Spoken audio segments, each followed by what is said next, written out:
welcome to the lobby. GameSpot's weekly hangout every Tuesday at 2 p.m. Pacific, right here on GameSpot.com. That's right, my name is Danny O'Dwyer. Follow me on social media and make me feel great. It's been an exciting week in video games. Bayonetta 2 got a 10 out of 10 on videogames.com, so we're going to have Jeff Gerstmann and Kevin Van Orr, the only people left in the building who have given 10s on GameSpot, on to talk about that. Dan Reichert, the only person who's played Bayonetta 2 in this building right now for any period of time, is going to come on and play it. But for the second week in a row, we've got guests. Look at these guys. We're guests. Oh my God. I dare say the best guests. I need better posture. I don't know the entire suite of guests you've had on the show, committed to memory, but this is the best. All of their names are on that wall over there. And we have 3 new names on the wall right now. Right. Eric Pope from Harmonix, thank you very much for coming on. Hello. Which camera am I in? Hi, guys. Alex Shabali, fighting game community champion. Hey guys, well, what's up? Never actually been a champion. Oh, really? Yeah. I've won a few things. Champion of the people. Thank you. And of course, Alt F1 co-presenter Dave Lang. So strong. That Galaxy. podcast was so strong. It's going up right now. Oh, get ready. As if there isn't enough Giant Bomb references on this show already, like 20 seconds in. Look at that. Oh yeah, there you go. There's all the people. Don't you love how the IL-2 Sturmovik people just like wrote hardcore with passion all over it? I do think there should be some guidance on how much space people should take, because I tried to be conservative. I just did a little thing, but then you look at that and it's like, it just doesn't seem fair. Do you think it should be based on importance? No, well, I think it should be dice rolls. I think it's your classic yeah. John Hancock problem. Yeah. The bigger egos take up the bigger space. Okay, oh really? So Molyneux is the one up on top. Does that surprise anybody? Look at Vince Zampella over on the left. Right? Yeah. That's like a quarter of the whole thing. Problem. And yeah, and those Sturmovik guys as well. It all checks out. It's a good theory. So, well, the problem next is that when more of you jerks Where come are the on, Sturmovik guys we're from? going to have to... Yeah, you have to Sturmovik, erase I don't know. people. Yeah, that's a problem. Yeah, that's why, right there. It's the second time you said you don't like Europe on I love Europe. CBS property. Europe is like my 5th favorite continent. Is that because they're the 5th amount of people who have bought Dive Kick and Killer Instinct? No, that's, well, hold on. Carry the 2. I love Europe, everyone. I'm just kidding. All You right. sent me to Gamescom. You didn't go. Europe's the best. Oh, really? You- He only went to Gamescom because he wanted to go to the Spa Grand Prix. No, well, there was a contributing factor. Yeah. Gamescom's a nightmare. No one should go to Gamescom. You don't like Gamescom? It's like 5 conventions smushed into one with no air conditioning, no ice in the drinks. We did this thing where, so I just go for business meetings, 'cause I'm the business guy, Yeah. and Jabali has to actually go work the show. And we were out drinking way too late with some of his coworkers, like Annette and Nick, and I just ruined them. Like, they tried to run with the big dogs and could not hang. Were they working the show? They were working the show. Great. It's like in between my meetings, I just like strolled the show. I just see Nick, and he like stops what he's doing, he starts flipping me off double birds. Yeah. He was very furious You're a with me. terrible influence on my coworkers. Annette just got kicked out of a bar last week because of you. No, Really? that's Chicago. That's not Well, me. that's true. That is the Chicago. That's yeah, the right? Chicago. Tiny, very nice little light, and she's just, no, don't she's- put alcohol in her or she gets She's not nice, stabby. though. Chicago.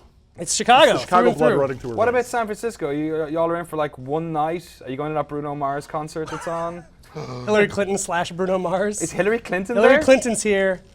This is the Obama worst. was here on Friday. So you should be thankful that we're here. There's the Salesforce conference. Yeah. So all the hotels are booked, and if they're not booked, they're $700 a night.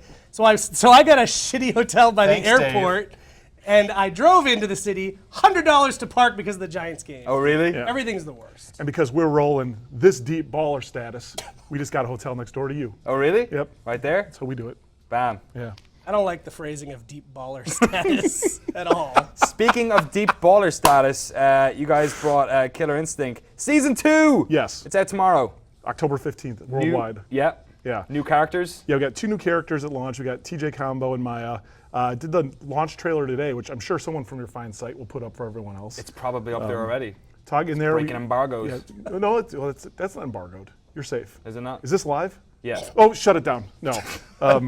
They announced Cinder, Riptor coming back, a whole bunch of good stuff. Oh, look at it. It's Yeah, playing. oh, there we go. They got it up nice. Professional Bam. crew. My God. This is See? like an outfit. That's wow. Better than good the they are. IGS stream. Holy cow. What happened to TJ's arms? He's all cut up and He's cybernetic now. He ripped out all the ultra tech that was in him. Right. And now he's 100% organic. he was sick of people giving him crap about He's it. he's beefing with ultra tech. Maya. Maya. Yes. The 3D modeling software. Maya's pretty godlike. Are we going to get to play some of these? Yes, I think today? what we'll do is me and Jabali will just do some matches and show some TJ Maya stuff. Just do a couple like, hey, here's what she can do, here's what it is, here's the stages, and then I will body him on live stream for the world to see. All right, let's So, get to it then. Permission to speak, sir? Me and Pope can shoutcast. Yep. We are going to get to your game later on. Yeah, just in case absolutely. people think that Yeah, like, no, I'm just hanging you out. just turn up. I've got my own game, guys. He just sits here and drinks Starbucks for like an hour. So you want to just show Maya real quick and then talk Yeah, about yeah. while you're doing it? So Maya, nobody's really gotten their hands on her until tomorrow's launch. People have had early access with TJ Combo, and she's a pretty good character. She based basically on all her daggers that she uses. They're called Temperance and Vengeance, and basically doing a fireball motion will throw one or the other at you. And if they block, it powers up her dagger. Okay. Now with her daggers, when you throw it, it's not like a typical fireball. You have to actually go back and get those daggers. So the premise is like when she has her daggers, she's super scary and super powerful. But to charge up the daggers, she kind of has to get rid of them. So go ahead and throw one. It's right there. That kind of like. So the HUD there in the lower right corner, you see the every time. So if I block, go ahead and throw them again. The daggers get more pips. So now they're fully charged and can do some shenanigans. Is there any way the other player can reset them? No. So I can't pick I them have up. to use them in combos. You can pick up them by pressing 3 punches, or if you do a roll or any of her mid combos, she'll gather them. So let me get rid of those bad boys. Sorry, I just wanted to point out, I noticed the GFB Industries in the back. How did that get in there? Little shout out. So mid combo, I can do this. Stop blocking, Dave. Okay. Oh, wrong way. Oh my god. Let me see if I can get back there. So in the mid combo, she'd be able to get her daggers back. So this is TJ's stage. Jesus Christ. And yeah. Not right now, it's not. And she has a nice, cool little air grab she has to have. Just down and fierce punch as you're jumping in the Yeah, air. it's actually a great mix-up because the only way, if you're fighting Maya, you have to duck to get out of the way, and he can cancel out of the jump into an overhead, so it's kind of like a 50-50 mix-up. It's really tough And when to do. her daggers are powered up, you can end your combos with level 4 Ender. If they're fully powered, it does a whole ton of extra damage. So. And the cool thing about her is her mobility. Not many characters have this where she can roll forward and jump in the middle of the roll to jump faster and higher. So that way, if I want to get my dagger back, I can just go and get it back pretty much.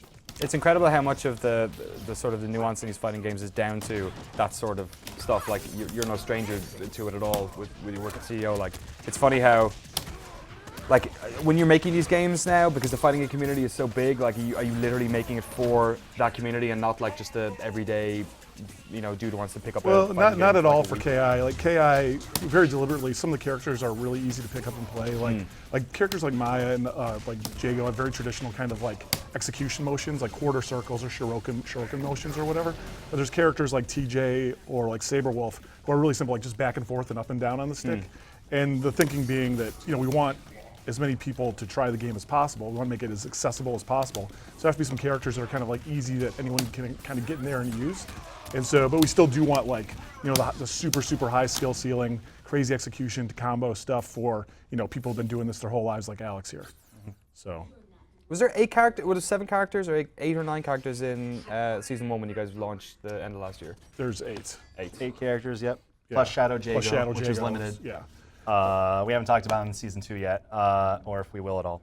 But so we did announce in the trailer there's 8 characters. We have publicly said that there's 4 returning characters from Yes. the original series and then 4 new ones, which we give you a hint at in the trailer itself. So we'll be talking about, and we've announced that we're having a new character or a character to season 2 once every month.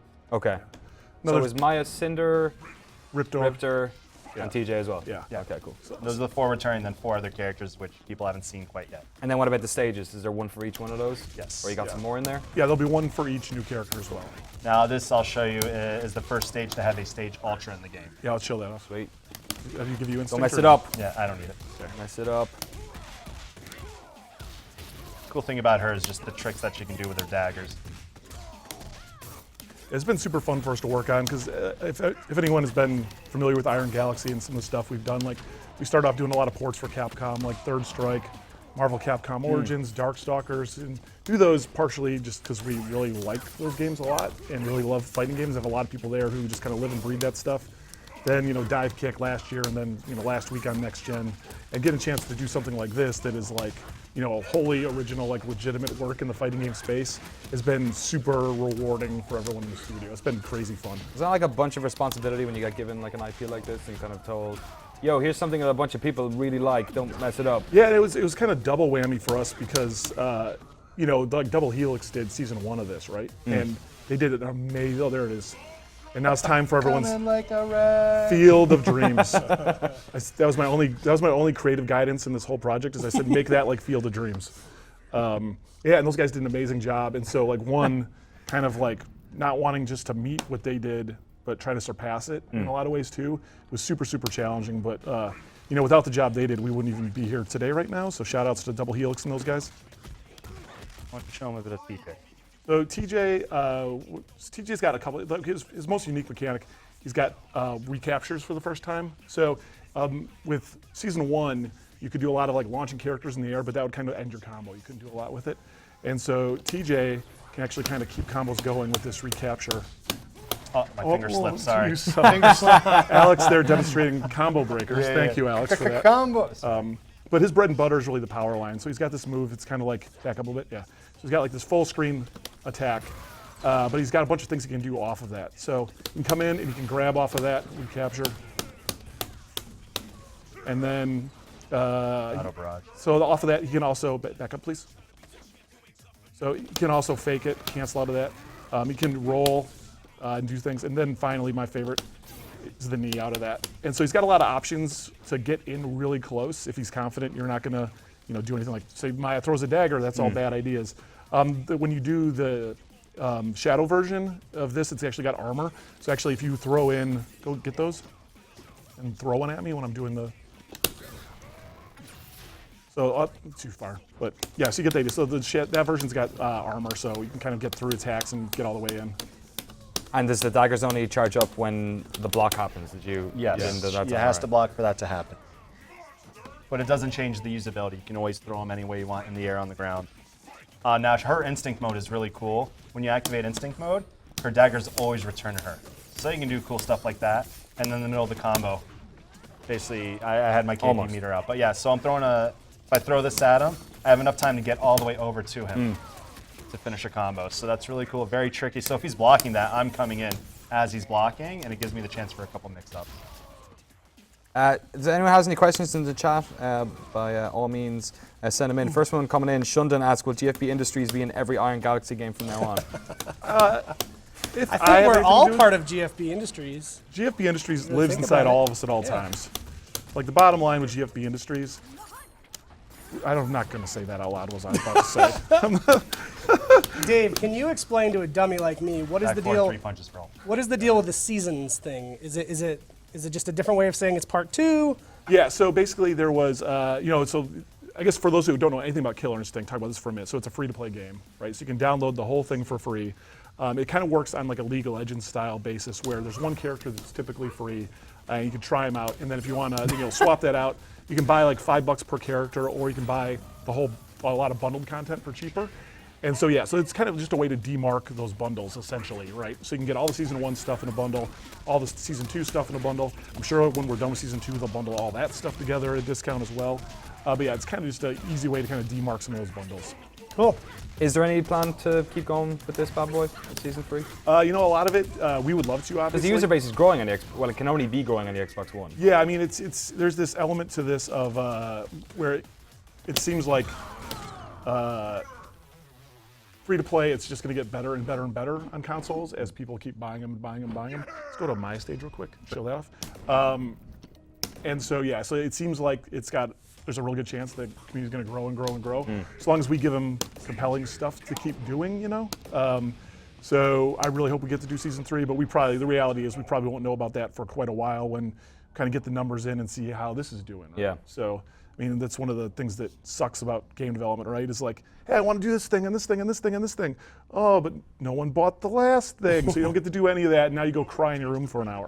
Buy it so I can stay with Iron Galaxy forever and ever. Yeah, this is actually one thing. Jabali's employment is contingent on there being a season 3. So if you think he's got he's a smooth-looking character over here on the couch. I don't know why you would think that, but say hypothetically you did.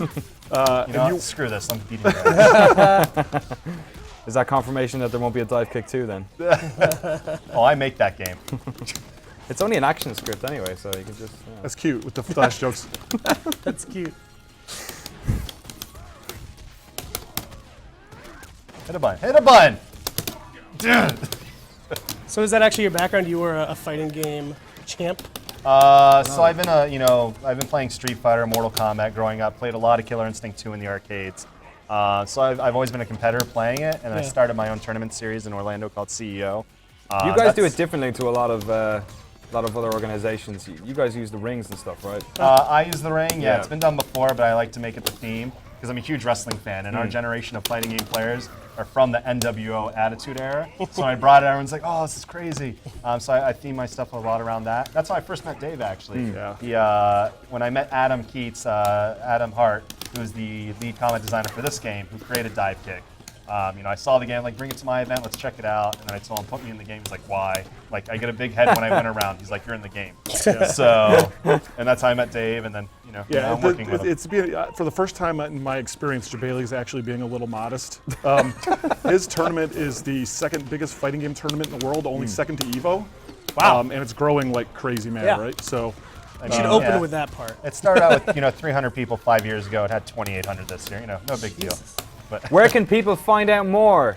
go to ultra-combo.com for the official forums, and if you there is a website going up that's up right now. Yeah, we are remodeling Ultra-combo, excuse me. Yeah, ultra-combo.com.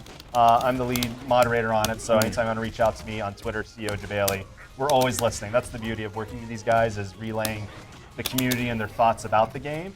I send it straight over to Microsoft. So, and coming from the fact that I've been playing fighting games for 20 years, I know what to pin out and go, hey, this could be a problem, or hey, they really love this, let's add to that. So, is that where you get big arms like that? You just gotta play lots of fighting games? no, I do CrossFit, so.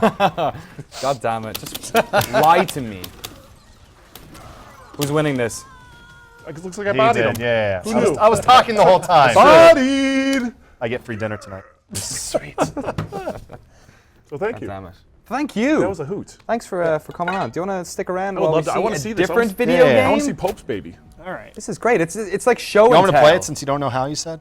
Wow. Kidding. Wow. I said that. Actually, if we have time, I'd like to pass it around and see how Okay, folks definitely. do. So. Good to do. Big fan of every City genre. Sleeps is out when? It comes out 2 days from today, the 16th on Steam. So the game is called The City Sleeps. It is a twin-stick shooter. It's a musical twin-stick shooter. It's on Steam, PC, and Mac. So all of these things are brand new for Harmonix. Yeah, right. We made Rock Band, we made Amplitude, Dance Central. But so basically the team that made this, sort of in the same way that you are like a hardcore fighting game guy, the team that made this are really big into those 90s style, really hardcore Like shmups. Ikaruga, kind of, Yeah, exactly. So, like I mentioned, it's the first time for Harmonix in a lot of ways. So we're, it's a $15 game on Steam. 15% off this week, right? 15% off if you get it now, if you pre-order it now. 10% off when we go to the launch week, and then full price. And then there's another bonus. If you buy the Russian version, you will have the added bonus of really perplexing the heck out Dave of Eric. apparently bought the Russian version, which I didn't know was possible. Yeah, I just went there and bought it. But yeah, what you'll hopefully see. Isn't the Russian version just like a download? Like Yeah, you don't pay for it. It's Those guys like, just show up in your Steam forums like, Russian keys to sell. It's like, I've blocked a bunch of them. But hopefully what you'll see, if we're not yammering too much, is everything in this game is driven by music. And it's an amazing score. Is that you like telling us to just shut the fuck up? For No, next no, week? it's sort of the curse of a lot of Harmonix games is that they sound really cool. So it's like, you really need to see it to That get sounds it. like an awful curse. It's a Game win sounds some, great. lose some. Oh. So I'm just gonna jump into it here. You play as Poe. That's Poe right there in the white shirt and the yellow shorts. This is her apartment. Sweet. As you navigate the menu here, you sort of explore her apartment. So she is a dream exorcist. That sounds like she made that up. Yeah, she's from a clan called the Silk. They've been dream exorcists for like hundreds of years. This is in an alternate future city called Sanlo. So in her day-to-day life, you would just go to her. If you have nightmares, she can go into your nightmares and clean out the demons. But basically, the story of the game is the entire city is locked into nightmares and they can't wake up. And obviously, she's specially equipped to deal with that. And she works with these ghosts. These are her familiars. So these will help you in combat. I mentioned it's a twin stick shooter. I'm going to jump into combat real soon, so you don't have to just see the shell. But you have these ghosts that you can equip to use in combat. So like the anger ghost is an offensive ghost. So when you get into the game, there are these idols that you can deploy ghosts into. That's where you see the little triangle and square there. There are 2 types of idols. So we've sort of layered this almost tower defense mechanic onto the classic like bullet hell genre. What's the purple one? The purple like one him. is loyalty. It freezes enemies, which is pretty helpful, and also does a chain strike. So yeah, you have 2 different outputs for each of these ghosts, and you unlock. We've unlocked everything right now, just for the sake of demoing. You unlock them as you play, and they each drastically change your style of playing. So for the sake of this demo, I'm going to go with Anger, who helps me offensively, Mercy, who can heal me in combat, and Master, who's like an overall badass. It does damage. It's a little more advanced though. It's based on your location on the screen. So Is that mostly like a personal style thing, or do you Yes. need to do like you don't That need is- to do specific ones to like? no, beat no, certain it's levels? definitely personal style. What works best for you? Because I've been demoing the game, these are the 3 that work best for me. Right. But Well, yeah. we'll be the judge of that. Yeah, I am terrible. I am garbage at this game. The purple one reminds me of the badass version of the raisin guy. Oh yeah. The little sun on California the raisin, raisin? yep. Yeah. Yep. This game was inspired by the California raisins. I like say this that. circuit board motif. Yeah, so everything's unlocked right now. That's why they're all X'd out like that. But basically, you would play through. Our difficulties are Reverie, which is basically easy. If you're not a hardcore shmups player, like myself, you can play through the game on Reverie, and you can really soak in the atmosphere and the music, and you don't have to be really good. Lucid is your normal difficulty, and then from there we unlock these. We have these cursed, Lucid cursed. So a little twist on everything, like for instance in this cursed level there's extra projectiles, there's Nightmare, and then Nightmare cursed, single hit kill. Night terrors. Yeah, so there's a lot to dig into. Actually, I think there could be a good crossover with the Killer Instinct community. Like, those are people that like a good challenge out of their games. They're pretty hardcore. Do you think the Killer Instinct community would like this game?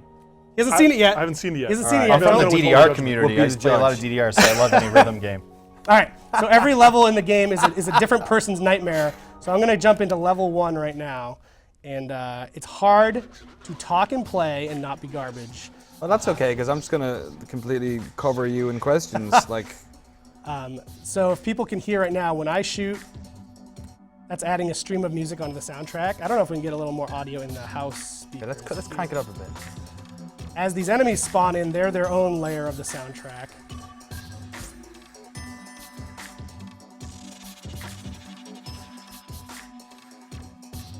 Not gonna get more volume enough. Mary's on it. Okay, so everything in the game that I mentioned builds the soundtrack. So right now, these are just enemies spawning in as the first exposure to the game, right? So now that these guys have appeared and they're shooting, their projectiles are part of the soundtrack. And this thing that you see over here is our first idol.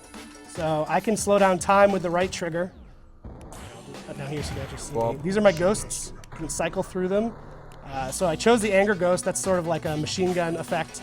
Helps me fight these dudes with the holes in their chest. So is the idea with the music stuff that you can kind of anticipate shots? Yeah, so with shoot 'em ups in general, a lot of the gameplay is based on memorizing the spawn points in the Yeah. levels. And this game is not really different in that respect, but what's different is it's a lot more intuitive when it's tied to a score, a soundtrack score, not like a. Yeah. So one thing you'll notice, I put in the Mercy Ghost, which is giving me all this awesome healing, but if you look at my score, it's actually a negative 20% modifier because I'm a big baby and I'm being penalized for being a big baby. Also, when I get close, my attack turns into a melee, and that's super important. When I do enough melee, I'm collecting this red energy. I can do my special attack, which is very important for some of the mid-level bosses and stuff. And also, stuff is kind of like it's spawning in all over the place as opposed to just streaming from the right of the screen constantly. Yep. Here, let me switch to Master so you can see what he's all about. Don't get yourself killed now. So Master's pretty powerful, and you see my sword's glowing red now. So I have my special charged up, which is pretty good. I'm gonna need it at some point soon. So what makes the modifier go up and down? Because I see it like not just at 20%, it's going 19, 18, and back in the positive. Yep, that's my streak as I play. So here we go.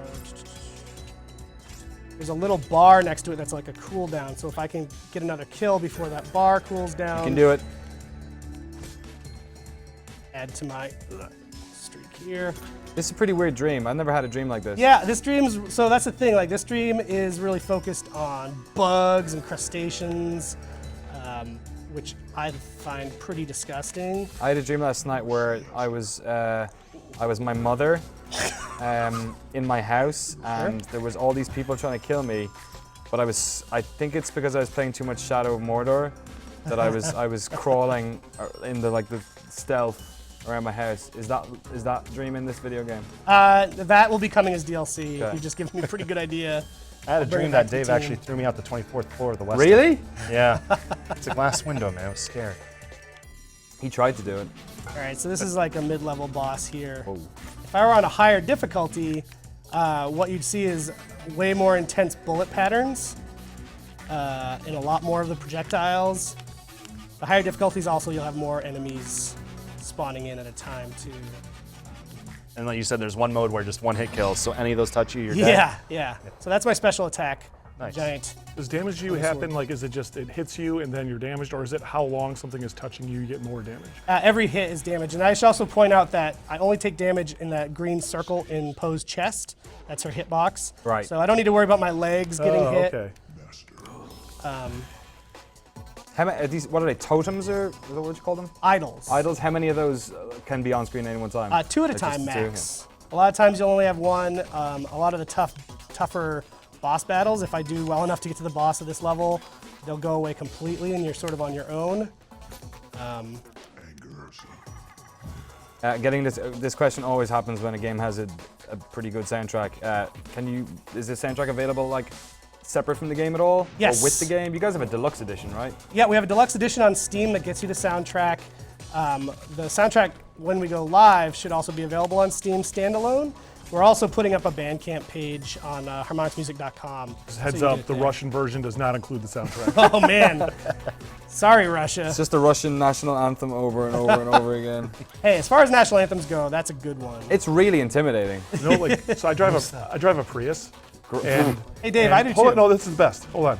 And so there's always this dude in the parking lot whenever I pull in. He's like walking in the middle of the street, and actually this is a long story. Sorry, go on.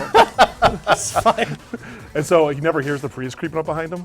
And so then I started going straight out of Red October, and I would just play the Russian national anthem, and he can hear singing, and he gets out of the way. It's amazing. I keep it on I have a playlist on my iPad for immediate, or my iPod for immediate access. Oh wow, that's badass. Yeah, this is level 1's boss. I guarantee I'm not gonna make it. How many levels are there? Say that. So every level is a different person's dream. So there are 3 different dreams that are coming in the game. Again, it's a $15 game, so it's not like a full $60 retail title. The focus of the gameplay is really on the replayability. So like right now, I'm on normal difficulty. What I would want to ideally do is get better at the game so I can play on Nightmare and not be a chump. Is that 3 levels, 3 songs, is it? 3 songs, yep. Were they done internally? Yes, they're all done by one guy in-house. His name is MQ. That's his artist name. He's put out a lot of music in the sort of experimental electronic hip-hop field. He's amazing. Have you guys had original music in your games before? Here and there. So Yeah. Fantasia, which comes out next week, Oh, of actually course. has a lot of focus on remixing. So we got to have a lot of Harmonix audio dudes contribute their own remixes to songs like Peter Gabriel's "In Your Eyes" and stuff like that, right. which is pretty incredible. And even Rock Band had some house band stuff in it. Oh right? yeah. Yeah. Yeah. That's my So favorite as you can stuff. see, I'm a chump, and I'm just like both my idols are giving me the healer right now because I want you to see when this boss gets War of really attrition. It's intense. fine. You got it. How big's the team doing this, Pope? The team on this game is about 6 people. Eric made it himself Oh, boy. in action script. Nice. So this is where I die. The way to do it. Oh Jesus.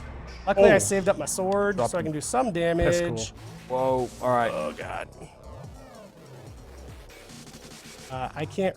Pretty good at this, man. I'm not. Yeah. I'm really I'm not. freaking the fuck. I can't. This like is sort you of our play like a homage to full-on Rock cave Band. game, yeah. So as I said, everything's Whoa. driven by music. Even the bullet patterns are driven by the MIDI of the song. So they're able to do like Rock Band style lanes for this one boss as a little bit of a. You have a seizure Tip of the warning at hat. the beginning of this game? Yeah. Right. Jesus Christ. Hey, I did it! Nice. I fully did not expect to do that. Nice work. Thank you. All we had to do was preload the game with the cheats. That's true. Is there a bomb that blows up the screen? Do you have anything like that? So that's what that big sword is. That's our Okay. take on a bomb. Nice. You Okay, can good. swing it around 360 degrees. And so in addition to those curses that I show you, you also unlock a lot of relics.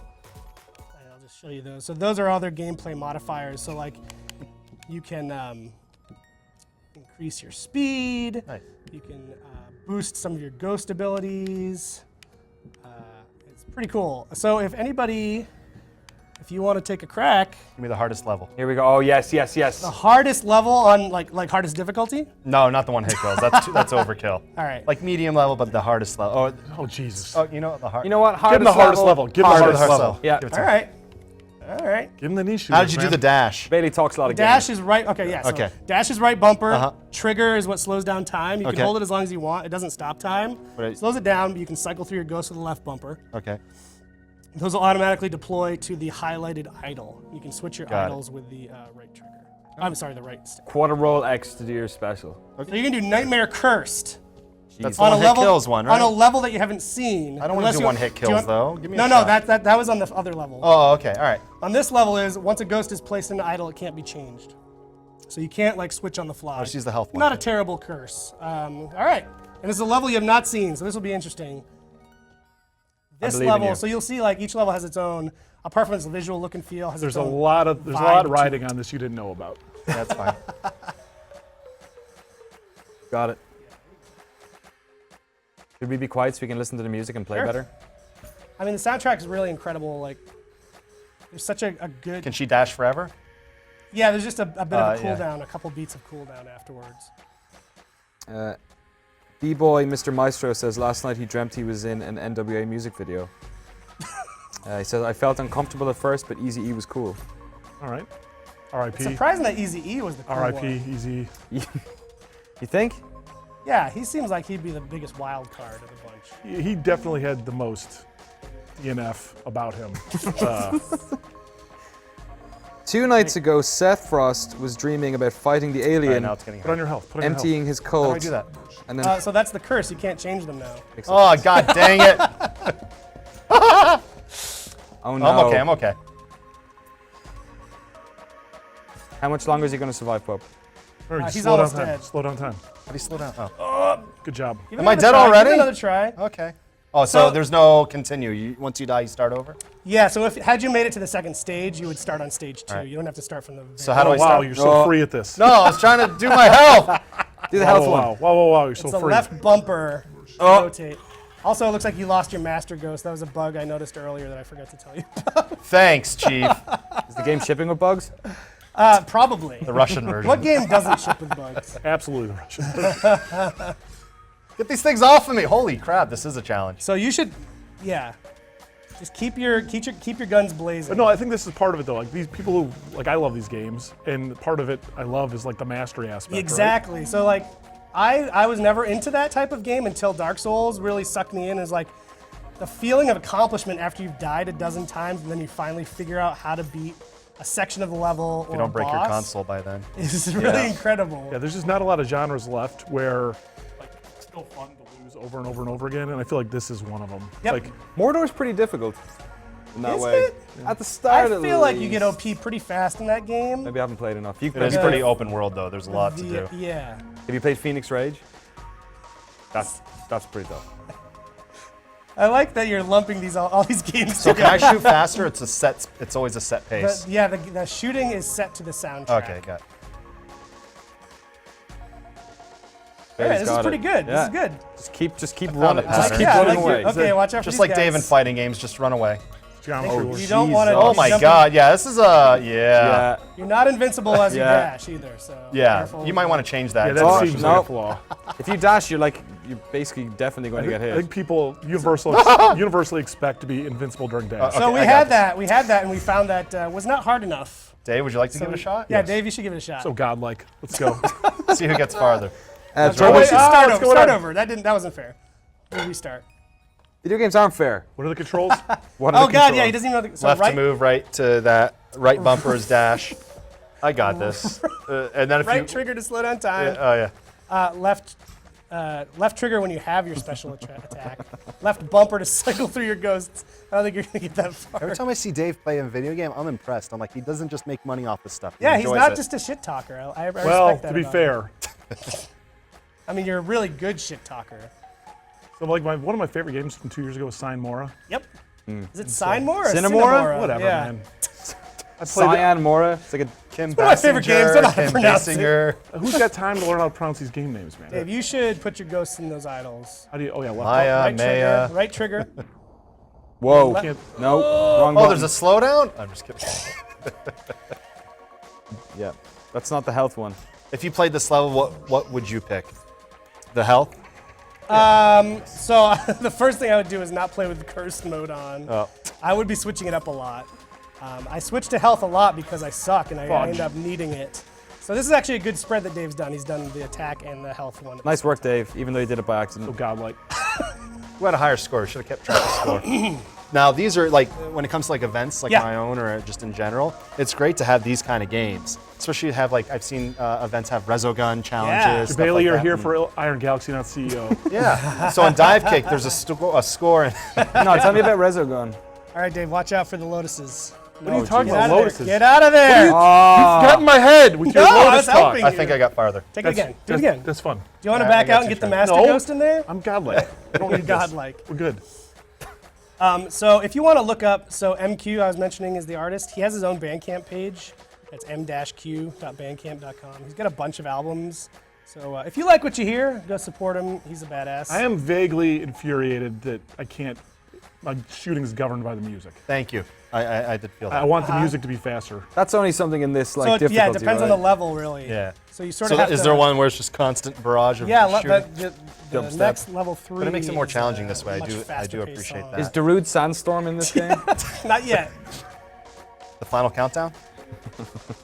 We haven't delved the Rock Band style licensed DLC yet.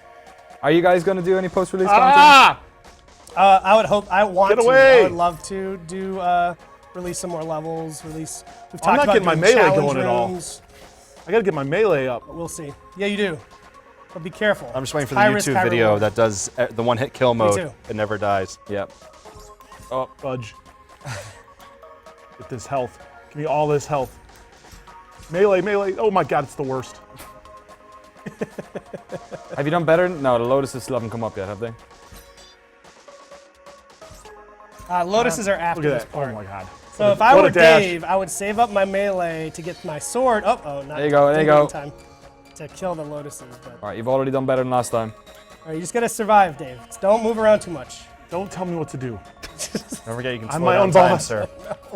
David. He's like, oh, look at the pretty slowdown. Gotta stay by the health. Just kidding. I think if I go to health, no matter what, as long as I pick up health at all times, You're actually. I got this figured out. Just go to get health. I do like the design of how the health doesn't just come from the center. It actually spreads yeah. itself out so you can't I just camp. camp in one area. Oh no! You got it. My whole my plan is God, asunder. I cannot believe you survived. Don't. Don't fuck it up now. Oh, it's all right. I'm so godlike.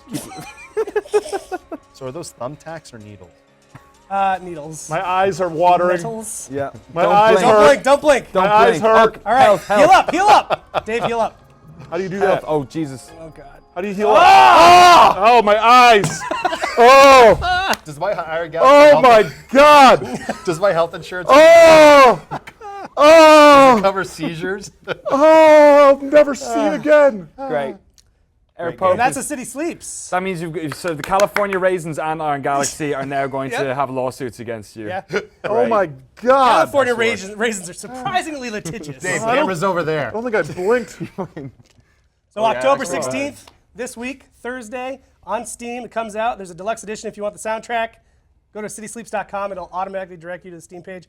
Or With the dot if you or like you. charity, go to humble.com, humblebundle.com. You can buy it there as well. And 10% of the proceeds go to charity. That's the third game you should buy this week. What, the Humble Bundle? No, A City Sleeps. third. the What's first the game? second? First is Dive Kick. Okay. For Xbox One or PS4. right. Available now. What, not Second, Vita? Killer Instinct Season 2. Should buy them both, frankly. Dave's eyes are legitimately bloodshot now. And then you should buy A City Sleeps. Please buy it. If you want to see Harmonix put out more games like this, My eyes still you gotta hurt. buy it. Eric Pope, Alex Bailey, Dave Lang, thank you very much for coming on. Thank you for and, having us. showing us your wares. Yeah, I know, right? It's just so emotional. The music is so good. Pink eye in 2 seconds. Jesus Christ. Is that how you get pink eye? If you want, So, the hype levels are real. Oh my You heard it here God. first. The hype levels are real. Ebola? oh! Wow. On that note, Ebola. another game you might want to buy. Has I don't anyone know. been fired on your show before?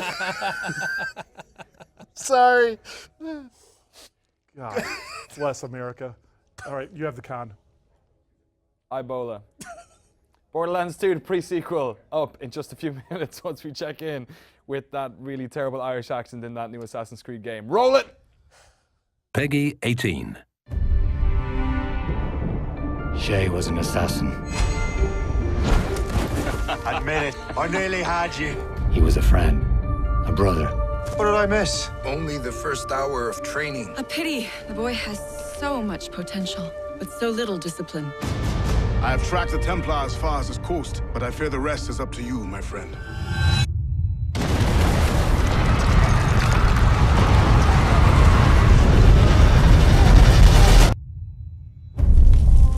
You made me slaughter innocents! I will not let this happen again! And now the man I once called brother is coming to hunt us all.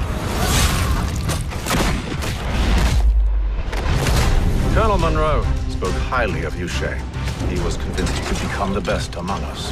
I expect you will not disappoint. I don't plan to, sir. Traitor, Achilles will see you dead. You will fail. I will kill every last man who defends him if I must.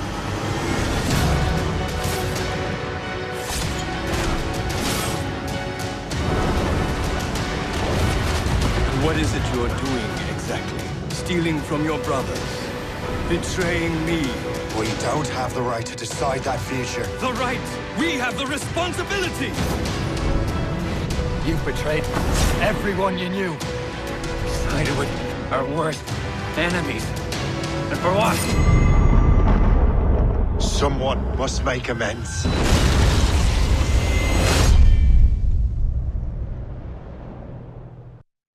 Creed Rogue, the most Irish Assassin's Creed video game ever made. Which isn't saying much. It's not that Irish. How you doing, guys? Danny, I'm doing pretty good. You guys are sitting real close together on that couch. It's pretty good. There's like all this extra couch over there, and it's just like. Listen, man, we got to keep the shot tight. Are you saying we take up less couch than your other guests? Oh snap! Fight, They didn't hear it. fight, They didn't hear it. fight. They didn't hear it. You're here with a game we showed only 2 weeks ago, but it's actually With the legit coming out. creators of the game. Yes, indeed. But we are here alone playing Borderlands, the pre-sequel. The pre-sequel. Yeah, the pre-sequel. Le pre-sequel. Yeah, Borderlands is out. The loading screens on PC are really short. That was short. It's pretty cool. Ooh, pop in. Yeah, but still got that good old-fashioned Borderlands pop-in. You've been playing this all week long. Well, I haven't been playing it too much, as you can tell. Hold on, let me There's just been spawn some my. Destiny going on in between. Oh, that's what it was. Obviously. I'm level 14, playing as Athena here, riding on my Stingray. they had that Stingray in Unreal Tournament 2004. Could it do this? Yeah, yeah. Woo! Gonna die in some lava? Nope, gonna make it. Sweet. Good call. Bonk. How much have you God. played so far? Oh, Level 14? you got greedy. Nope, it's fine. It's No, fine. no. It's no. not fine. Aw, it wasn't fine. It's a good thing those loading screens are fast. They are. Here I go. I'm playing. Got Aaron Sampson in here. He's like a level or two higher than me, but yep. This is my Athena. Let's take a look at her. Hello. Yep. She's all armored and whatnot. She throws a sweet shield. Don't call it a Captain America shield.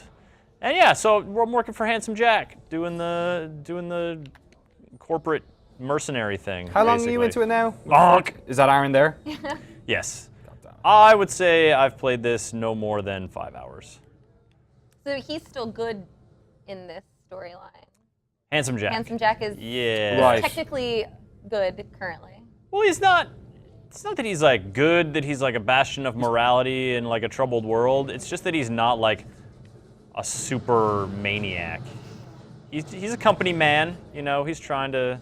What am I trying to do here? The problem is Handsome, or you know, like Jack in the next game, or well, in the earlier game, But after this pre-sequel, becomes such an interesting character because he's so insane that he's really, really funny.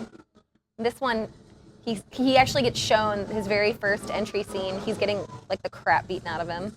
Oh, he definitely is. Kind of feel bad for him. He's not a very intimidating character I feel yet. bad for him. I wouldn't go that far. Don't the characters talk a lot more in this version as well? Like, how have you found out in the first couple of hours? Boom. Like, is there more character development? Sure. I mean, it's much more in the Borderlands 2 vein, right? Borderlands was a pretty vacant world. If you were kind of playing by yourself, you had to rely on your friends around to sort of give the world a lot of its personality. Borderlands 2, they like kicked up the personality real. What the hell is this?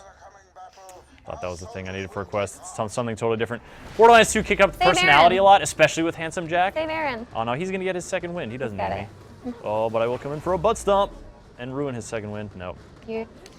You can't get a second win because I killed the guy near you. Look at him in his beanie. He's playing as Wilhelm, whose special is to spawn these two little drones.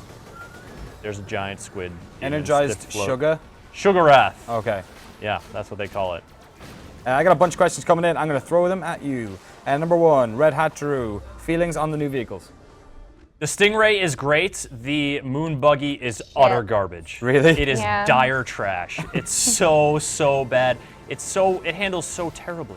And even anything, if you even hit just a slight piece, you'll just go swerving off track. And I wonder if it has anything to do with the gravity as well. But basically, you flip really easily, so you don't just tilt. It sounds like the Mako. You go completely off course. Put into and you you'll just like catch a little hitch and then all of a sudden do a U-turn and lose all your momentum. And fall into lava. And so like, there's one quest that I got that was like, do a race in the Moon Buggy. Cool.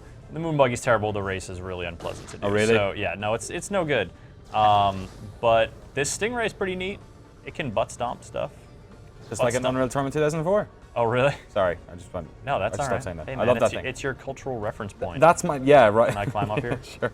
Make it. Shishiro asks, how is the loot compared to Destiny?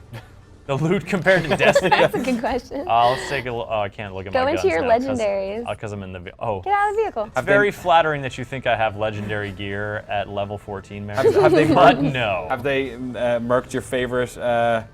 or nerfed your favorite gun like Eric Tay's in Destiny? Look at Tay over there getting all salty. They haven't had time to nerf them yet, but we got to play with some legendary weapons, and there's some really cool weapons. Yeah. We got to test around with some pretty sweet freeze rays and a nice automatic laser shooter that was like really fun to get our hands on. So I do think they're coming, but you gotta earn them.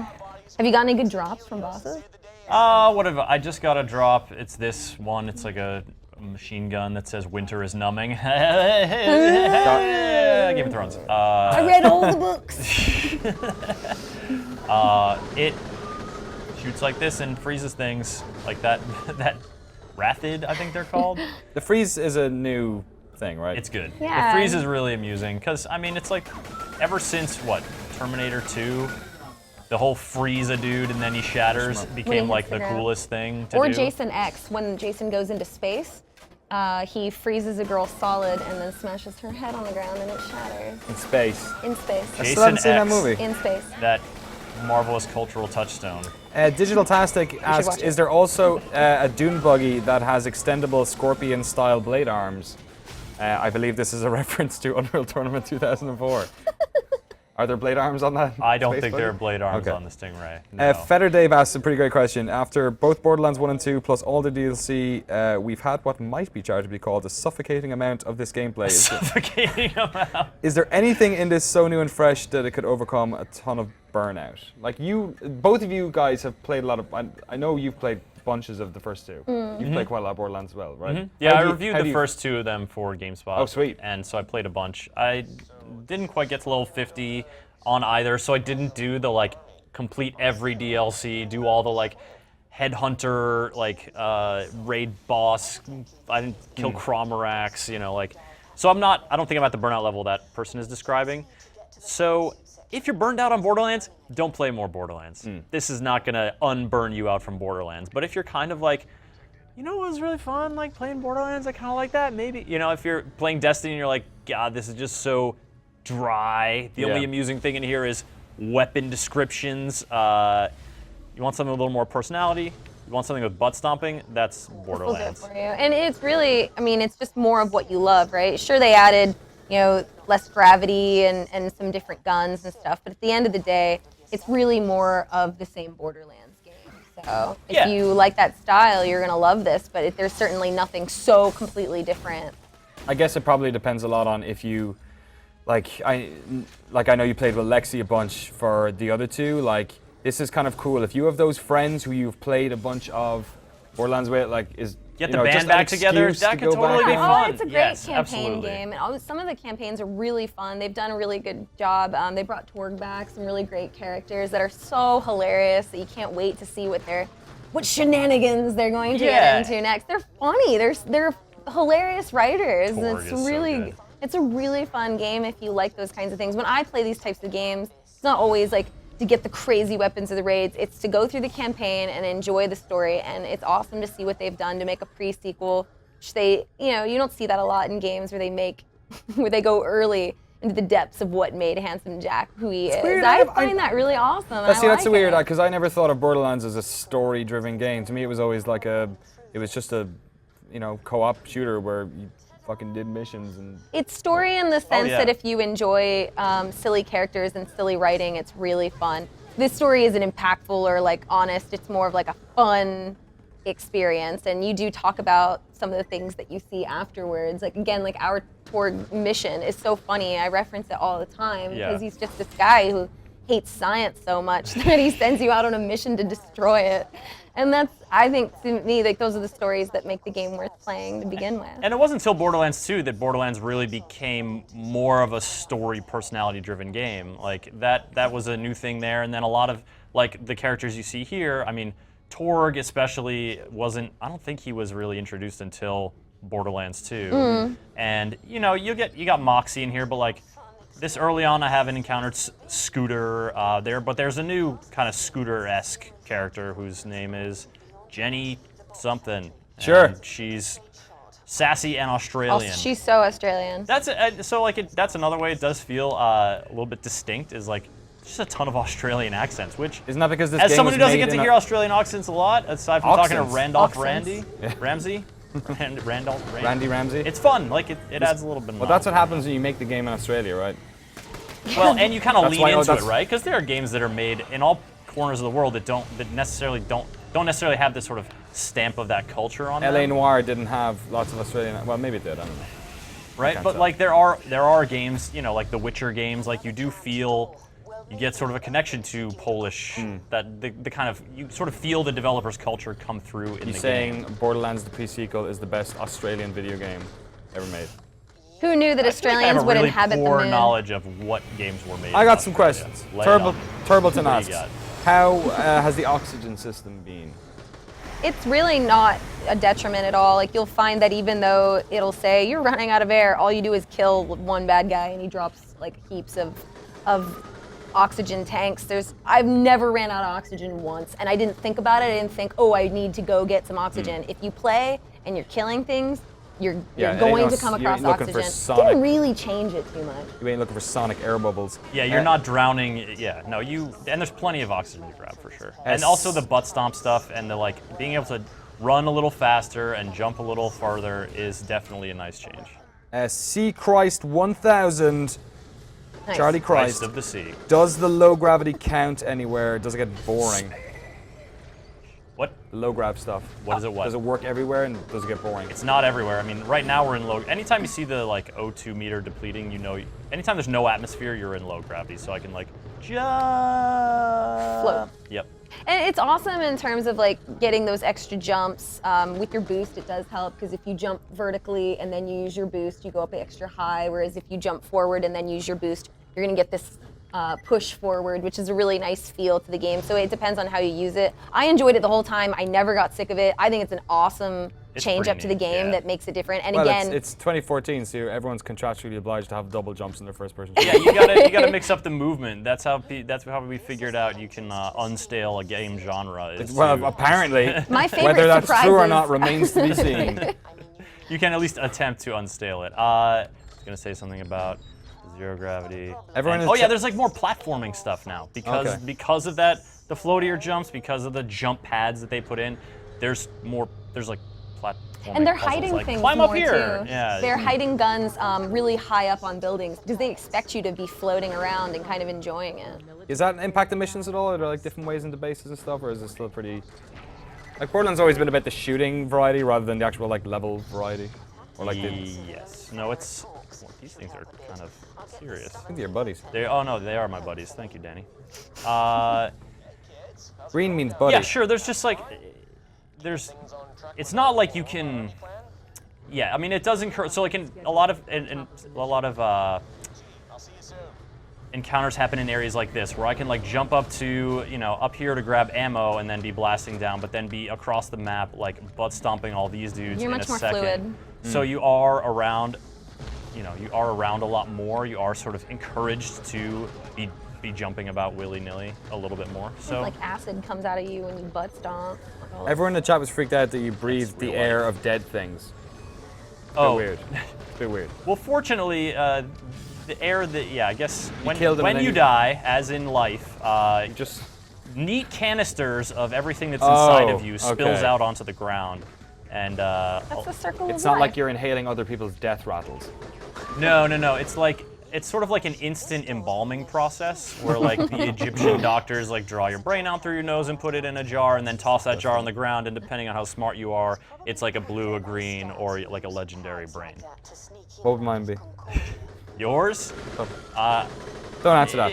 Raw key and I'll give you a green brain, Dan. yeah, You're a green brain. just because I'm Irish. Raw key, and if someone never played anything Borderlands before, and they played Borderlands, would this game be the one? Would it be Borderlands 2?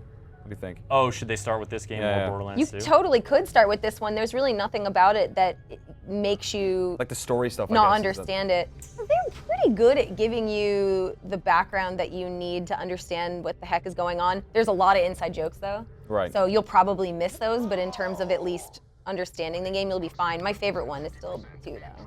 I think 2 is better story-wise, just because Handsome Jack is such a good great character, and he's not that character in this. I mean, he's a character. He's got character, but not as much. Does he have character as his character Yes. Is in he Borderlands good? 2? Not so much. Yes. He's funnier and it's hard to explain. They give him kind of like this slapsticky, jokey personality where he's just like, I don't know, let's see if it finds out. If we get burned to death, then we'll know better next time. That's funny, but I kind of like the insane murderous Jack that's just kind of whacked out. That's what makes this game so interesting, are those crazy characters that they employ. So the crazier the better, in my opinion. Can you do 4-player claptrap now or something? Yeah. Absolutely. Yeah, 4 players. I don't think there's split screen. Is there split screen? No. Games don't have split screen anymore. But Nobody plays in the there's 4 same players. room. There's 4 new Vault Hunters. Aaron is Wilhelm, the dude who turns into a robot slowly over the course of the game. And I am Athena, who has a dope shield. And there's also Nisha, who is kind of like a dual-wielding Western gunslinger, and then Claptrap. And I actually think Claptrap, despite some people thinking he's pretty annoying, I agree with you, he's pretty annoying. He's one of the better characters because he's kind of got a little bit more depth in terms of what he can do. And I actually really like all of his skills that you can level up. Like, is that one of those situations where if you didn't have prior exposure to him in the previous games, that you wouldn't find him? You wouldn't find his antics as charming. Yeah. It's entirely possible. Yeah. I mean, no, but he's sort of written to be that way, and I think people like it. Yeah, I think it's funny. Like, he entertains me. I do like that he has that high five skill that I think we mentioned with.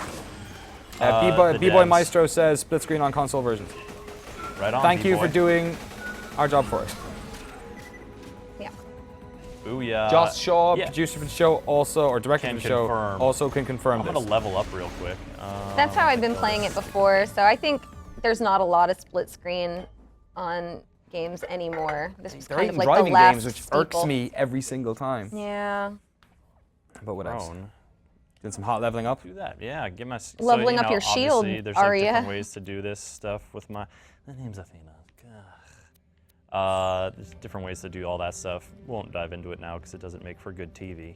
Greek goddess of Wisdom, War, Roman. I always forget which one's which. Well, Minerva's one, Athena's the other. Can never tell which one. No, it's Minerva and Diana. Isn't No. it Athena? No. Don't know. Look, can we just go back and watch all of Xena Warrior Princess, and we'll sort it out. Let's go back to talking about things we know. Is there anything else in this bad boy, you Plus guys? some. It seems like you covered most of this. Like, seems like Borderlands 2 plus some.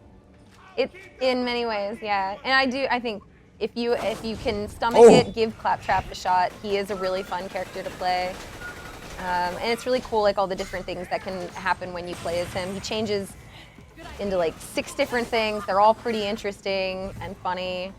Sometimes not even super helpful, but most of the time enjoyable in terms of entertainment. I still feel like you're killing children when you're doing that. The midgets? Yeah. No, Danny, they're, like, everybody evil. knows that the best killing children video game is Lord of the Rings Conquest. When What? in the final level, you play as Sauron going to rampage in the Shire, and you're just like slaughtering hobbits, and it's gruesome. I mean, not horrible. that it's gruesome. They don't like jib or anything, but they really look like kids. They jib?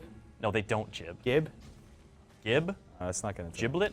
Borderlands the pre-sequel out now. Today. On PC and last gen consoles, Xbox 360 and PS3. Perfecto.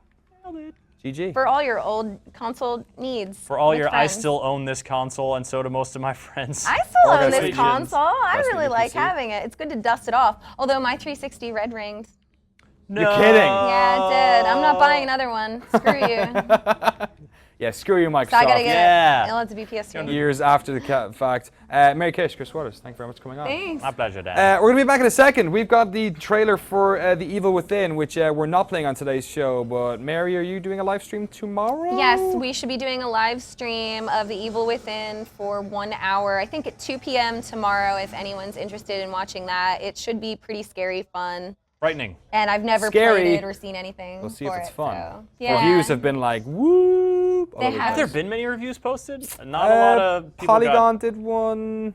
IGN's one went up, I think. Ours didn't because for some inexplicable didn't get reason it. they didn't send it to us. Yeah, no, it wasn't. It Usually wasn't like not a good widely. sign. Well, speculation. I don't know. But There's hey. a quick look on Giant Bomb. They got one. And we'll have the review up this week, and Mary's going to play it tomorrow and do lots of screaming, which is Expect great mixed because reviews. when we're sitting like 20 feet Yeah. that way, we hear her scream, and then we know to look at the video feed. Yeah, because in of the 20 delay, seconds, we can see it. They get the happening. time. They get it just in good. time. There's really no enclosure here. You can hear everything. Yeah, between that and the building shaking, it's really a fantastic place to work. Thanks, Moonves. We'll be back in a couple of minutes. First of all, here's the trailer for The Evil Within, and then Jeff Grossman and Don Riker from Giant Bomb are joining Kevin Van Ord to talk about Bayonetta and 10 out of 10s. Back in a second.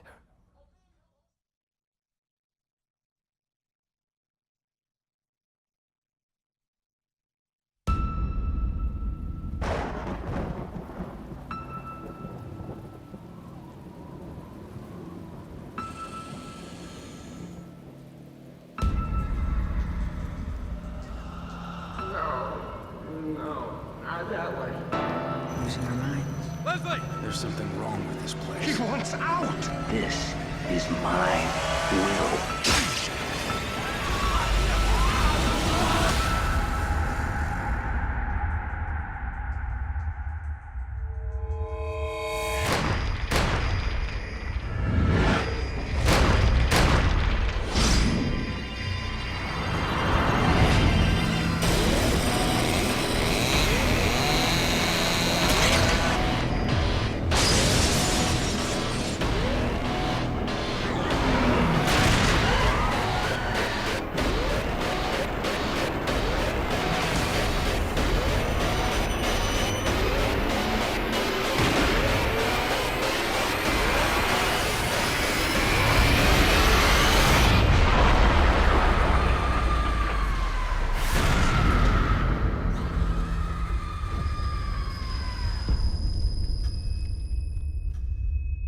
The Evil Within, available now.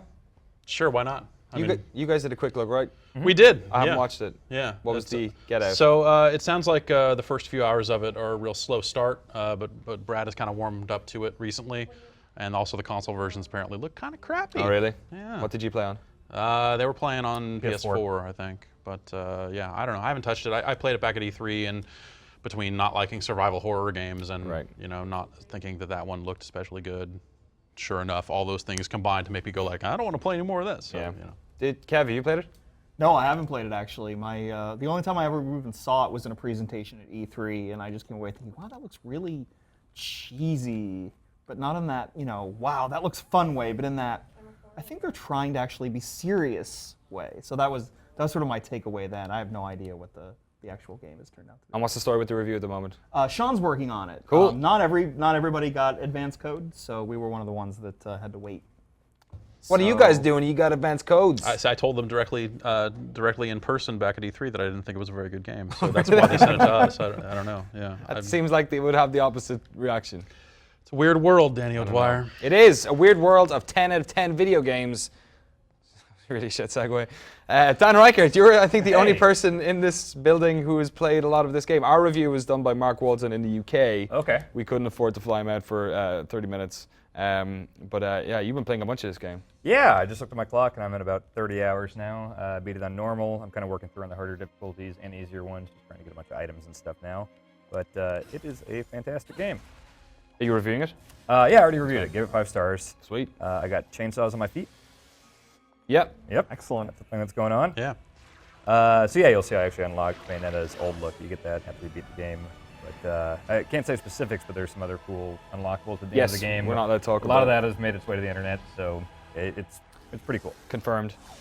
Yeah, so basically just the moment-to-moment combat in this is really good, and I'm probably going to blow it now that I'm trying to talk and play this at the same time. You have to keep talking. It's We'll talk over here instead. Bayonetta is a lady witch.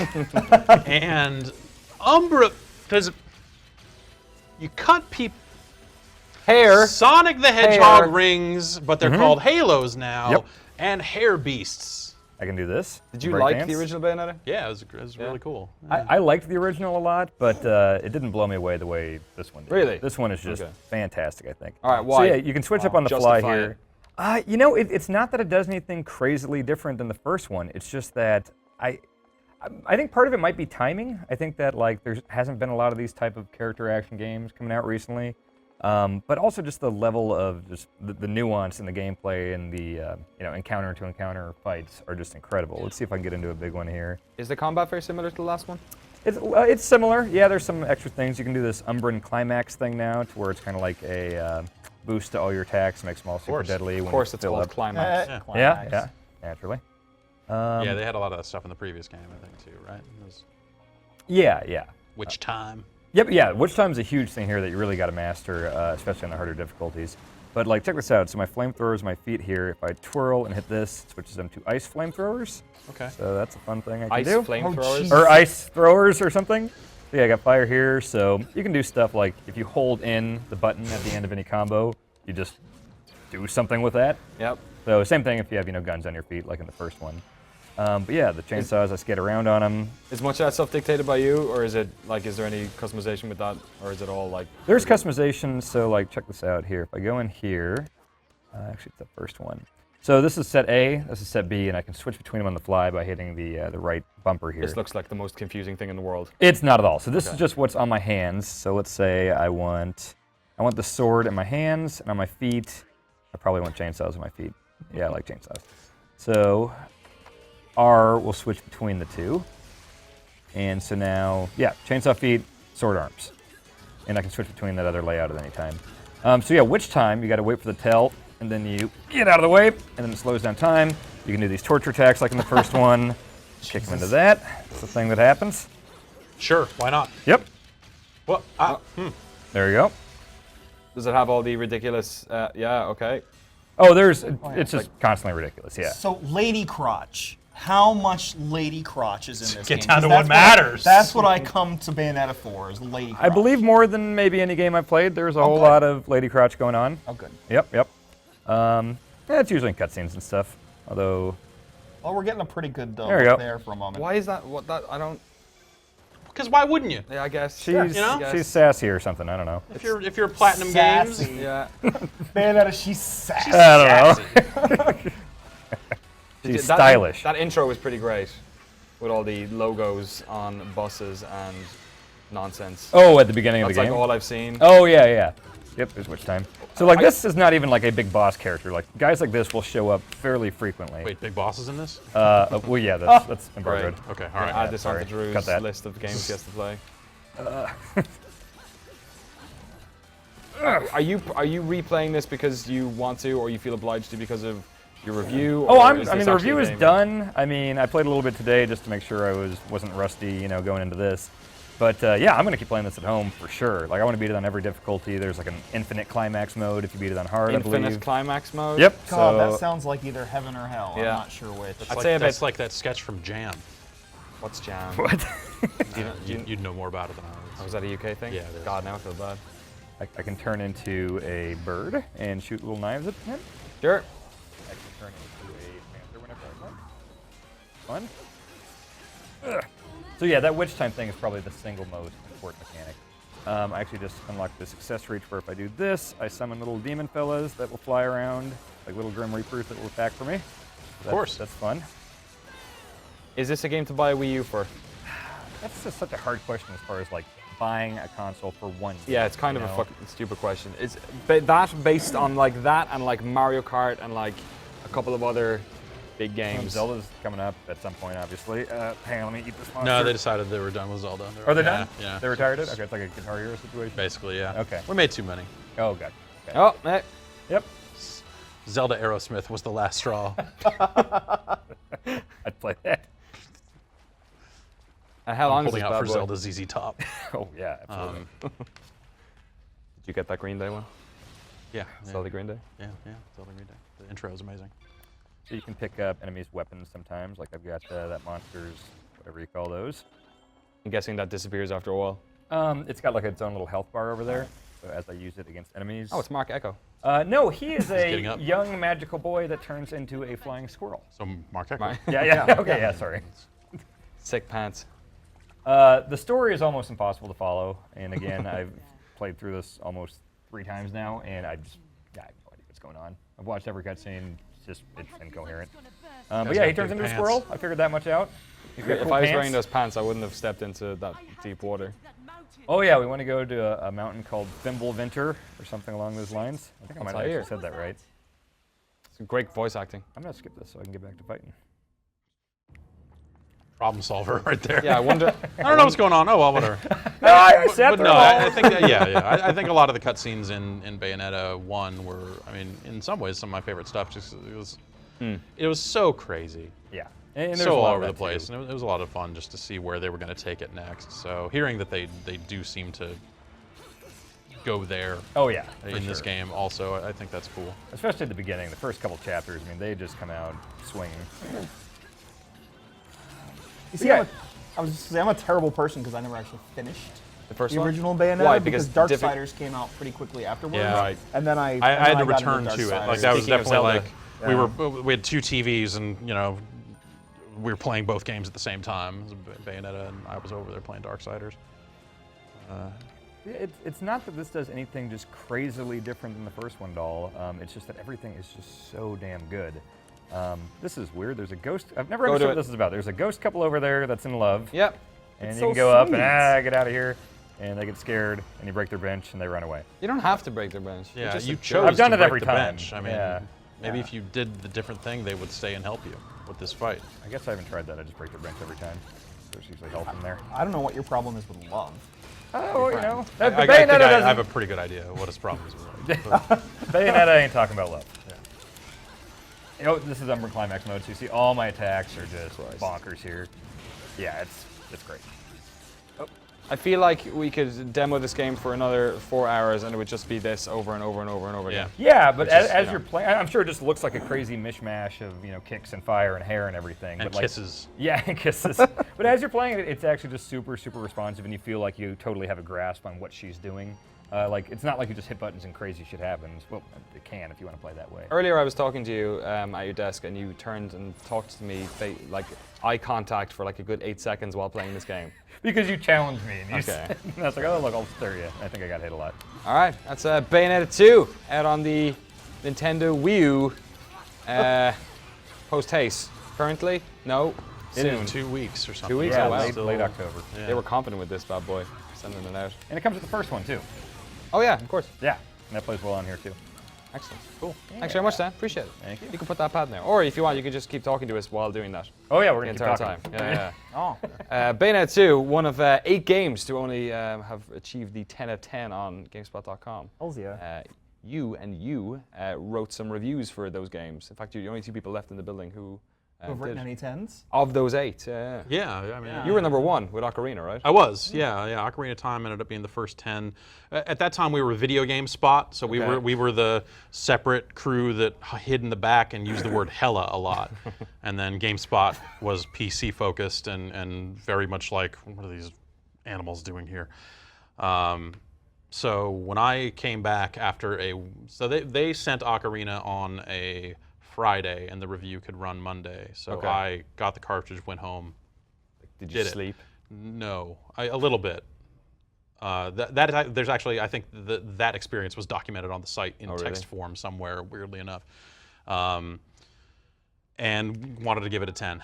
And basically, that led to a conversation that's probably about an hour long with Vince Brody, who was one of the founders of GameSpot. And he was the one who was in charge of all editorial. The 3 founders of GameSpot were kind of like, they were focused, like Vince was editorial, Pete was kind of the tech, and then John Epstein was business. And so was it just you and him having the chat? Yeah, he called me into his office and basically just tried to poke holes in it over and over again in a way that at the time I thought was actually really frustrating because he was saying like, this game doesn't have voice acting. How can you say the sound's a 10? This is when we were scoring on component scores. So it was, what was this? This was graphics, gameplay, sound, value, and reviewer's tilt. Woo! Which makes reviewer's tilt actually made perfect sense. It's not worth. It's not getting into that. It's one. not worth getting into. And so he just sat there and kind of poked holes, like, wouldn't it be better if it had voice acting? Wouldn't it be better if it had this? And I was like, well, the standards of the console, all this other stuff. Like, if these are the policies that we review by, absolutely not. This is a sound 10 all the way.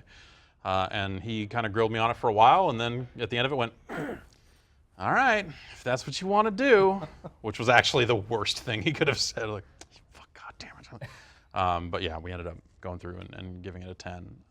The thing that always happens, I was really excited when I saw the 10. It was the first 10 since I've been working at GameSpot. And I always remember, like, there was just always backlash. There's always a part of the community who just fundamentally thinks, this one was better in the series, or you run into stuff like that. But I think the thing we ran into in the early days was that the word under 10 said perfect. Right. And so it wasn't necessarily about other games. It was just about no game's perfect. Any game could be better. Like even today, people refer to it as the perfect score, which is kind of and I think since then, like like when we redesigned the scoring system on GameSpot to remove the component scores and all that other stuff, at that time we took perfect off of it and made it say prime instead, which it was the best word we could come up with at the time, I guess. But the idea, and we had to justify it in a way and saying like, it ended up saying like, it's as perfect as a game can be by today's standards, and it's like it was like a back explanation for it that worked well at the time, but.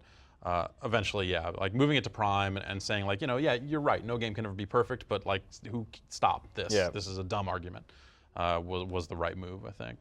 Next game up was Soul Calibur. Yeah. Who did that one? I want to say that was a James Milkey review. Okay. Was that in-house or freelance? It was in-house. Yeah, he was in-house at that point. He came out. I think he was doing user reviews for us. And we brought him in, and so he was with the site for a while. And I want to say he reviewed that and gave that a 10. You agree with that, Dan? Oh, 100%. It's like top 5 games of all time for me. Did you start doing user reviews as well, Kevin? Yeah, that's actually kind of how I got into GameSpot. Was I did user reviews and I was a moderator on the site for years. We had a pretty hot pipeline for a while of hiring people out of the community. Carolyn as well. Carolyn came from the community. I kind of was involved in the community, but came in at a different angle. Chrono Cross. Yeah, Chrono Cross. This is probably the one that comes up a lot. I mean, no, because who talks about Chrono Cross in this day and age? That one was interesting because it was freelanced out.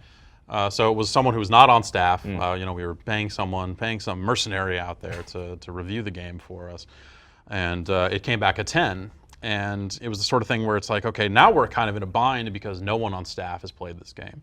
No one can vouch for it one way or the other. Which is kind of what happened with Bayonetta, actually. But we'll get into that in a second. So you end up in this situation where you're like, you know, I'm gonna say, you know, I tried to kind of, I remember trying to poke kind of holes in it the Vince Brody way to some extent. But it got to a point where it's like, okay, we kind of need someone else to vouch for it. So we went to another freelancer that was on our staff that had also played it and said, like, what do you think? You think this game's a 10? And the response was, oh yes, absolutely. So like, okay, well, we're gonna go through and give it a 10. So how I remember it going down is the review got published, it was live, and then I responded and said, all right, it's up now, and you know, that's a perfect game. Here and then the response from the guy that we had check it said, oh, I never said it was perfect. Oh no. Killer. Instant remorse on that one. So how did you feel then going up with Tony Hawk Pro Skater 3? That was number 4. That game's incredible. Yeah. That game is still amazing. Tony Hawk 2 got a 9.9. Where are you going to go from there? Not that it was about that, but you know, if you look at Tony Hawk 3 on the PlayStation 2, that game had online in it before they had issued the official network adapter. Oh, wow. So you know, you could plug in like a weird USB Ethernet adapter and play online. Like, you know, like the length they went to in that game. And they completed the scoring system by adding revert and all that other stuff. Like Tony Hawk 3.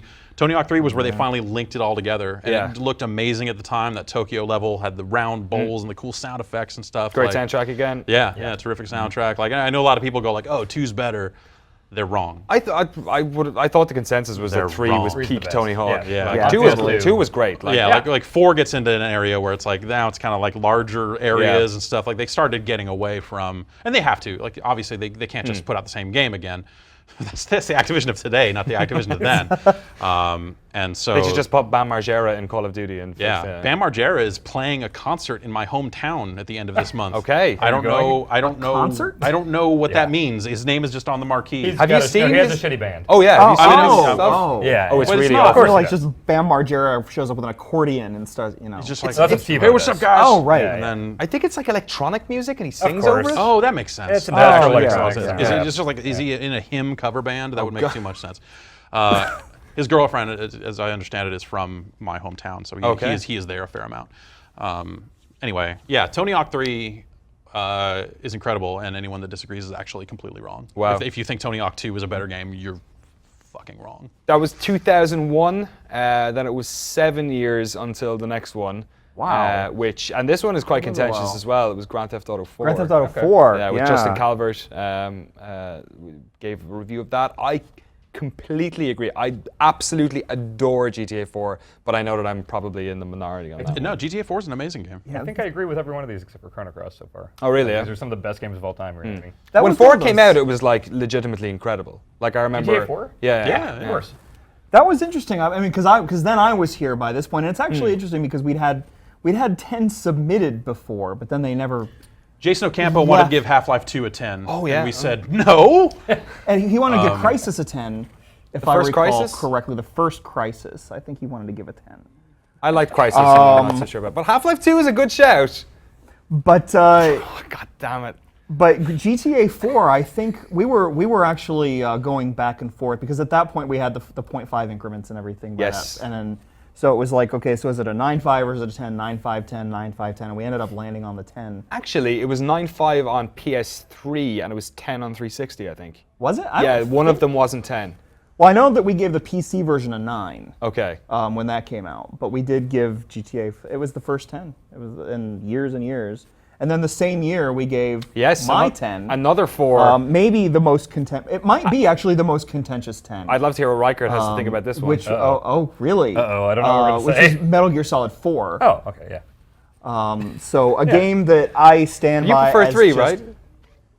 I think there's an argument for any one of the 4. The official Yeah, Metal Gear Solids, you can argue for any one of those 4 being the best. I fucking love Metal Gear Solid 4. And when it's we awesome. when we did awesome. our It's MGS insane. retrospective a couple years ago, and I got the chance to, just pulled that out and started playing. I was like, oh God, this is so right on the money for that 10. I really stand by that. I mean, there are a few reviews. We all always have those couple reviews that are just like, yeah, maybe in retrospect I was a little excitable over that one. But man, I will stand by that 10 just as much as I stand by that 9 for the original Assassin's Creed. Were you like nervous at all being like from the community and knowing the importance and like, were you nervous at all that like you weren't sure if this was that type of game? Like, what's the mindset there? I mean, honestly, one of the kind of the last big things I did at GameSpot was kind of write that review system rewrite to go from the component score system down to the half points and stuff. God, I was so bald even And then. I originally actually wanted to go 5 stars with that stuff, and you know, we kind of decided on a middle ground with that stuff. And by design, that should make 10s easier to give. You know, we took perfect off of it. Like it wasn't designed to make scores higher. It was designed to be like, you know, let's just put the power back in the editor's hands, get away from this mathematical formula that makes less and less sense as we add more reviews to the site. So that was when all the reviewers tilt and gameplay and sound like that stuff kind of went away and was replaced by that emblem system that I thought was cool. I miss emblems a lot. Yeah, me too. It was the case where the original idea behind emblems was that we were supposed to be able to add them on a really regular basis as games changed, and then getting the design resources to do that proved to actually be a completely different story. So I remember hearing from Ryan Mack that sometimes when you submitted that, the algorithm wasn't known. So when you hit like publish with all those, that you didn't actually know what the final score was going to be down to the decimal. We had there was an engineer named Clovis Audison who was there, name. and he was he made a spreadsheet for me that had the math in it. Okay. So it was like gameplay times 0.3, and you know, it was just like whatever. It was a weighted formula. Yeah. So gameplay mattered the most. Gameplay and reviewers tilt were equal. Value and graphics, I want to say, were equal, and then sound was the lowest. That's great. It's like Sevat Yearly made the review. Yeah, so it ended up being that every time you moved reviewers tilt up a point, it added 0.3 to the overall score. And so the one thing that did happen is that the rounding that the site used was different than the rounding the spreadsheet used. Right. So you would enter something that would come up 8.7 and put it up and it'd be an 8.6, and you'd be like, no, whatever. And then the video reviews had to be like redone, I heard, because they'd been put up. Well, with by the time we were doing video reviews, like the ability to preview stuff on the site was a little bit better. But the thing that would happen is like oftentimes as part of the peer review process of everyone reading the review and commenting on it, you would see a score change a little bit here and there. Based on those conversations, people would be like, "You say the value's an 8, but when I read this, it sounds like a 4 or a 7 or something." You know, so like all those tweaks would happen. And those conversations still happen. Like one of the things that maybe people aren't aware of, and I kind of didn't appreciate until I joined 3 years ago, was the amount of peer review that happened. So every review, like basically gets sent around every single editor on staff and is scrutineered almost. Yeah, I mean traditionally. I mean, when I started, it goes to copy edit first, is how it was done before. We don't have a copy editor right now, but it would go to copy edit first, and then it goes back, you know, to the editor, puts in all the changes, puts it into the system. I mean, we used to have a department that actually then entered those into the CMS. That was great. Laborious way of doing it, yeah. But now, I mean, we just, you know, but then it goes around to the entire editorial team, and everybody gets to chime in. And let me tell you, if people think that we just lazily throw stuff up onto the site. I think Bayonetta went through 3 rounds of QA. Oh, I was on the emails for I mean, there are reviews that we've delayed for almost a week. Yeah. And there have been a couple reviews I've killed in the past just because it just didn't get to where it needed to be. Like too divisive, or just no, just that it wasn't written well, or didn't argue the score, or that multiple rewrites didn't really get there. And you know, there have been a few times where we've reassigned based on stuff like that. But crazy. Number 7 was Super Mario Galaxy 2. Oh yeah. Which was Tom McShea, right? Yes. Yeah. And that was a fun conversation. I mean, typically what these meant when, you know, when I was, you know, after, you know, when Justin was kind of in charge of this stuff. It was all of us gathering into Justin's office and like for an hour, 2 hours, whatever, and throwing around every single pro and con, making the reviewer really argue the point, you know, being devil's advocate whenever it made sense. And I'm very good at being a devil's advocate. But yeah, SMG2. Galaxy 2. It's a pretty great video game. What'd you say? Oh really? Tom originally submitted that as a 9.5? Yeah, probably as a 10. Yeah, I definitely think this is a 10. Yeah, this game's... I mean, actually, I would say it's pretty close to, if something can be called perfect. Yeah. Like, I'd say that's a game that really kind of deserves to be thrown into that category. 0 complaints about this game at all. Yeah. Yeah, and that was number 7. Then number 8, we had to wait a couple of years, but Bayonetta 2. So yeah, we're kind of in a situation there where we have it went from, I remember growing up reading like old Amiga magazines, and actually PC Gamer had, until a couple of years ago, had the 100% scale where it was everything from 0 to 100. GameSpot was on the sort of 20 point for, no, it was like individual increments, so that's it was 100 points, Yeah. and then when we changed it was technically 19 points because the lowest score was 1.0. Oh, you couldn't get a 0 or a 0.5 or whatever it was. That's why Big Rigs over there is a 1.0. They managed to get it in a box and put it out. That's close enough. So we changed it to that scale, and then now I don't actually know what you guys did. Yeah, so it's 10 point now. This is essential now. Yeah, essential is the term, and Essential obviously is the you word. kind of That's pretty prime. When you formed Giant Bomb, you kind of got your own way to the 5-star. I did the thing I wanted to do and just made a 5-star scale at that point.